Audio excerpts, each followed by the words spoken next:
everybody. So I decided to make a video today because I was feeling moved by something. And this doesn't directly connect to business or anything in particular right now, but I just scrolled through my news feed on Facebook and I'm sorry, I need to get comfortable. And I stumbled upon a comment in one of the Facebook groups that I'm in. And it's not just a random group. It is a group of family members and people,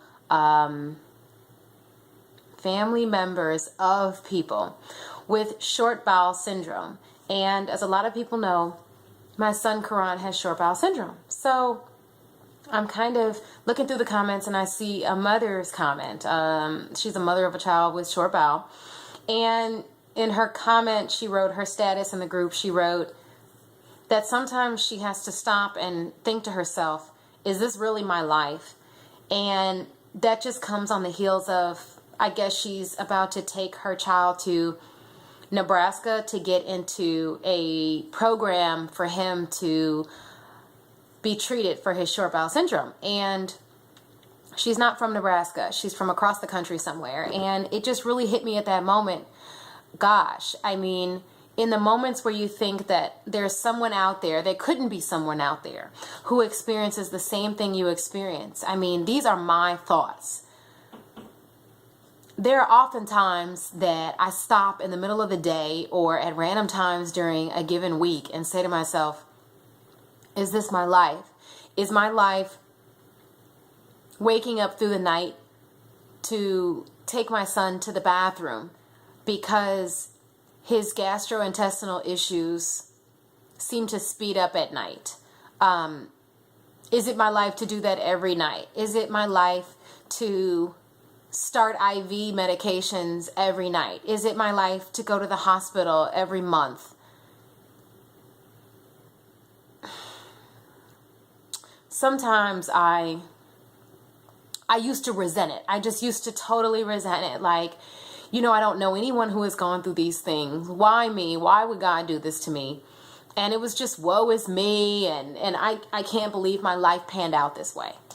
And now I feel a little different. It's still a little much at times for me to handle stress-wise. But at the end of the day, whenever I feel like it's too much, whenever I feel like maybe feeling sorry for myself, maybe a little bit, I always stop those thoughts. And I really start thinking about the kids that I have seen who may have way worse issues. And I think about the parents I know who have lost their children. And I just say, my God, I am so grateful. I'm so grateful that mine's alive, and I'm so grateful to have the supportive friends and family that I do. And I'm so grateful to have a master's degree. I'm so grateful to be getting my therapist license. I am so grateful that I had the audacity and the tenacity to push through it. And I just say, thank you, God, you know, for this opportunity to mother this child and to help this child get through these major obstacles in his life. And I am just so glad and grateful for those obstacles, because you know what? It's making us a better family. It's making Courtney and I better parents. And I think about this little boy that I saw in Boston. And we were in the Boston Children's Hospital, and this little boy was wheeled onto the elevator by his mother. And she had a big smile on her face.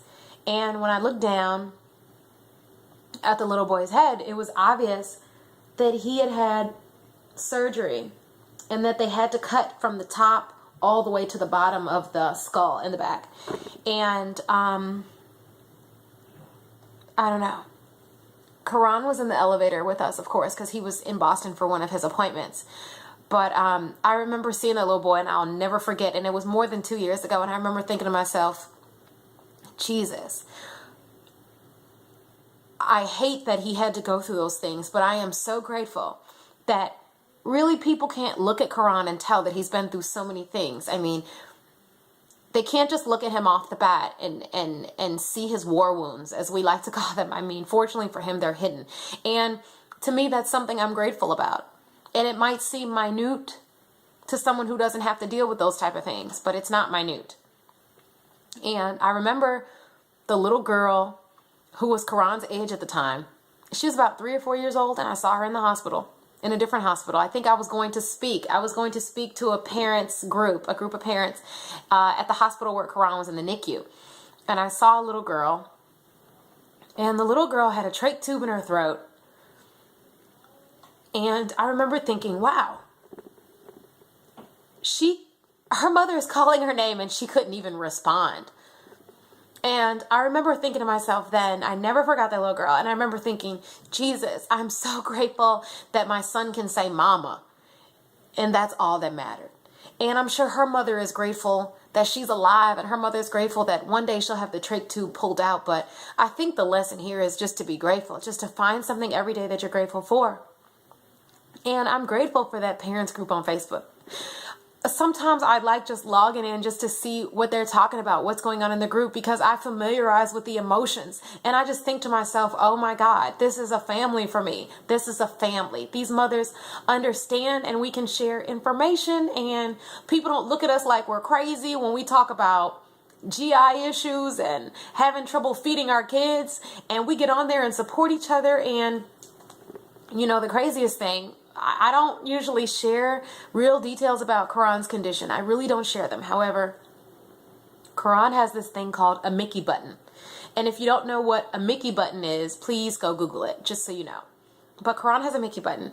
And when he does take feedings through the Mickey button, okay, so he's given feedings, even though he eats orally, feedings through the Mickey button. You know, this is like daily, okay? And a couple weeks ago, the Mickey button came out. And I thought to myself, oh my goodness, this is going to be an ordeal. And I got a little anxious and a little nervous. I just knew this was going to be a painful process for him to put it back in, okay? Basically, it's a little hole in your stomach, a little hole, okay? And the button goes in the hole, and a little piece of the button sits out, okay? You can open and close it. I see that I have one nail painted here. I know that looks bad, but I was trying to color out. So you can open and close the button, okay? And the button completely came out.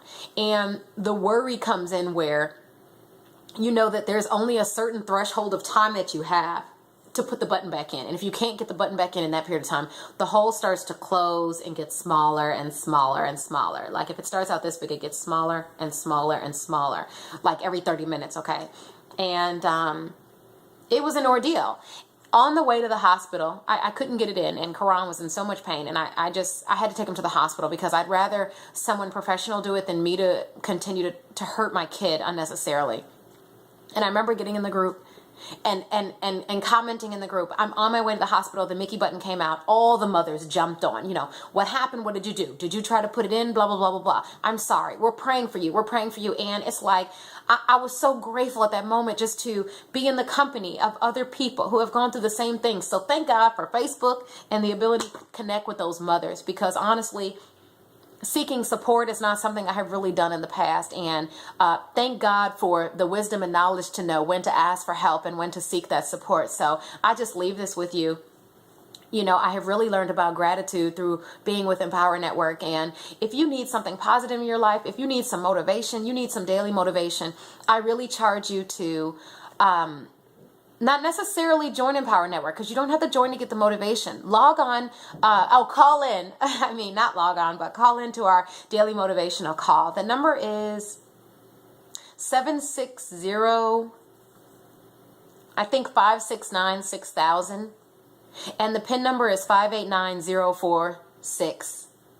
589046 pound. Yeah, that's it. That's the Dream Team motivational call. And if you need to learn about gratitude and how to keep your thoughts positive, definitely that's the place to do it. If you're interested in sharing your thoughts and marketing online with Empower Network, click the link below and get started. And in the meantime, you know, thanks for tuning in. I am so grateful to be able to share a piece of myself with you. So I'll see you guys later. Bye.